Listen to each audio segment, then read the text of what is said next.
Some breaking news on a Sunday evening. Some really good news for the Fighting Irish, Tim. After the Stanford game that first week, it was all about these, Chancey Stuckey leaving and all these portal guys, or leaving Notre Dame for the portal.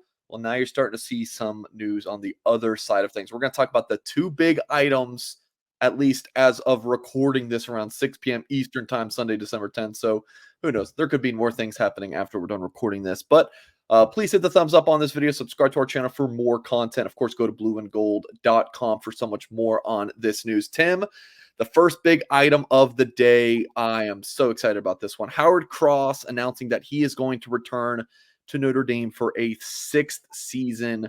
Yeah, I mean, you certainly think he could have gotten a decent shot to get drafted fairly high, I would assume, mid-round guy. But coming back for a sixth season, you surprised by this, Tim?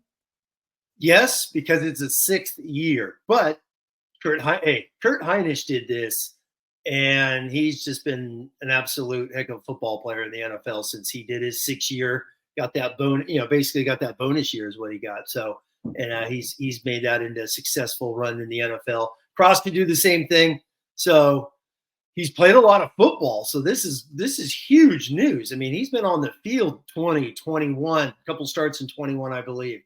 Obviously in 22, 23, he's been one of the mainstays on the line. So, obviously a heck of a season this year when you're looking at tackles for losses, just his presence in the middle. But this is huge, Mike.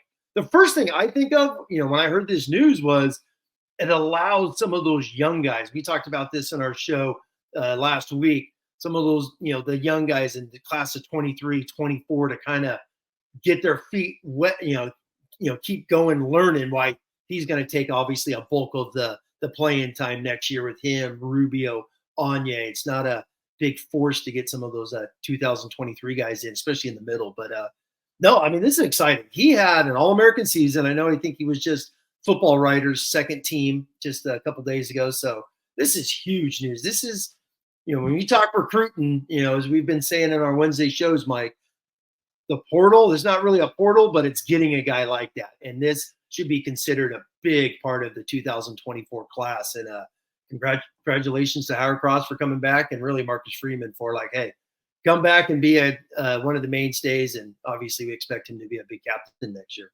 Yeah, I remember talking to Irish sources a couple months ago about the defensive line, and this was a big one that Notre Dame really wanted him back. Of course, if he would have gone, they would have understood that. But this is, the Irish are absolutely fired up about this. So Howard Cross returning to really man the middle of the Notre Dame interior defensive line. Notre Dame is. We're not going to really talk about Duke defensive end, RJ Oben, former Duke defensive end, but Notre Dame looking like they're going to at least hopefully bring him in. Hearing good things about how his weekend visit went to South Bend.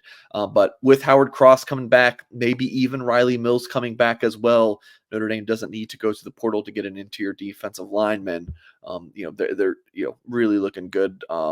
Really overall on the defensive end, on the defensive line for next season. Let me just add a quick 30 there. Tim Hyde 30, Mike, is you get Cross, if they get Mills to come back, then obviously with Rubio, Anya, because those guys still have multiple years as well. So all of a sudden, man, you have your top four all returning in 2024. Now they could, get some of those youth guys on the defensive end.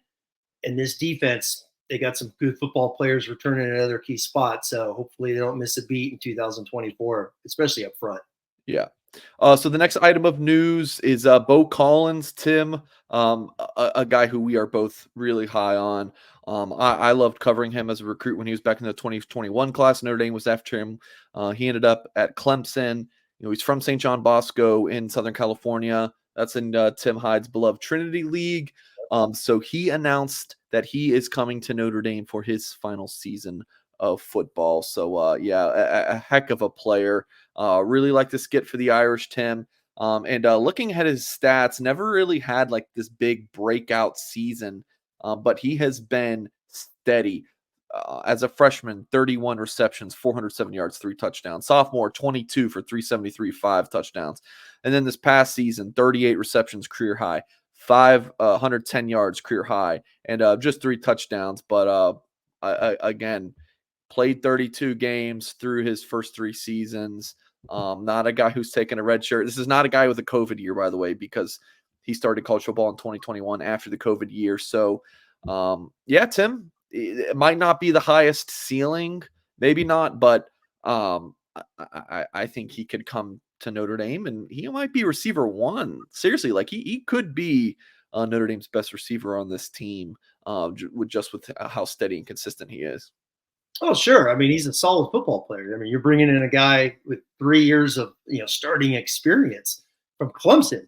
So this is a really good get. He's a solid football player. He doesn't have the massive stats, but I think that also goes back to what Clemson's been the last 3 years since they've been out of the playoff hunt. They haven't been dominant at quarterback, obviously, as they were before. So he's a good football player, Mike. Whether he's going to be wide receiver 1 or 2, he's a big body. He's a big outside guy, kind of a Javon McKinley, who Collins and those guys played against each other with Bosco versus Corona Centennial back in the heyday. So that's a good little looking at type of body size.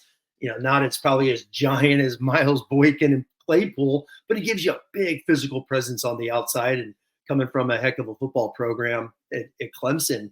And just real quick, when you had Collins and obviously, with Mitchell, Mike, that's a lot of experience. You're looking at over 200 catches, 3,000 yards, 20 plus touchdowns coming into Notre Dame for 1 year. And that's the key. It's like, yes, for 1 year, but the guys they've lost, they're replenishing this thing for a 1-year run at receiver, which the biggie is you don't have to force feed guys into the lineup, which we saw in 2023. Yeah, it's crazy. Notre Dame's quarterback, we're expecting it to be a former guy at Duke.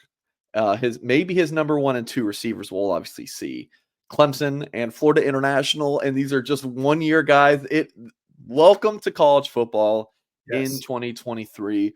I mean, Notre Dame's got a lot of boundary guys already, with Jaden Thomas and Deion Colsey. So it is interesting adding Bo Collins. Maybe they do see him as a field guy, because he's definitely not slow.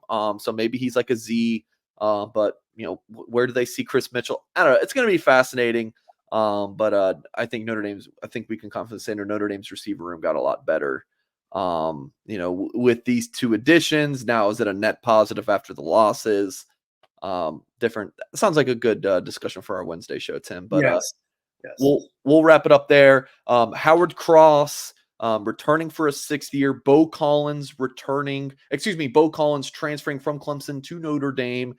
Mike Brown was announced officially as a Notre Dame receivers coach coming over from Wisconsin. What else new? What other news have happened since we recorded this video? I don't know. You have to go over to blueandgold.com to see if there's anything else. We are certainly expecting a wild week with some big news. After the last few days were kind of quiet, Sunday kicking off what we believe will be a busy week in the world of Notre Dame football. So lock in our Blue and Gold YouTube channel right here. Head to blueandgold.com for more. Hit that thumbs up, folks. And as always, we will catch you next time.